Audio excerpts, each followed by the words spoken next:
နေ့ပြောပြပေးမယ့်စာအုပ်လေးတွေကတော့ဆီယာမကြီးရဲ့စာအုပ်လေးတွေပါဆီယာမကြီးရဲ့စာအုပ်တွေကဖတ်ပြီးရင်ပြန်ဖတ်ချင်စရာကောင်းတယ်လို့စုဆောင်းထားဖို့လည်းအလွန်တန်ဖိုးရှိတဲ့စာအုပ်တွေပါ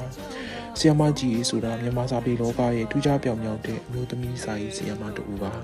ဆရာဝန်တူလေးဖြစ်လို့ဆီယာမဟာကြပြားဆီယာမဥထုဆီယာမဖြစ်လေထင်ရှားပါတယ်ဘာလို့ဆီယာမရဲ့စာအုပ်တွေကိုဖတ်တင်တာလဲဆိုတော့မြန်မာစာပေခေတ်သစ်စာပေဘက်ကိုဦးတည်စေခဲ့တဲ့လူလည်းဖြစ်ပါတယ်ပြီးတော့လူတွေရဲ့စိတ်အတွင်းတရုပ်ပိုင်းကိုခွဲခြမ်းစိတ်ဖြာတဲ့နေရာမှာလည်းဆီယာမဟာပြည့်မဲ့ကင်းခဲ့ပါတယ်မိကဲတို့ရဲရင်ပြီးတော့ထူးခြားတဲ့ဇာတ်ကောင်တွေကိုလည်းဆီယာမဖန်တီးခဲ့ပါတယ်စာပေစုတွေတဲ့စာဖတ်သူတွေရဲ့ရင်ထဲမှာနေရာယူထားတဲ့ဆီယာမရဲ့လက်ရာတွေကိုအခုခေတ်လူငယ်တွေလည်းလက်လို့မခံနိုင်နဲ့ဖတ်ကြည့်တယ်ပါတယ်နော်ကိုယ့်ရဲ့စာအုပ်စင်မှာဆီယာမကြီးရဲ့စာအုပ်တွေရှိနေပြီလား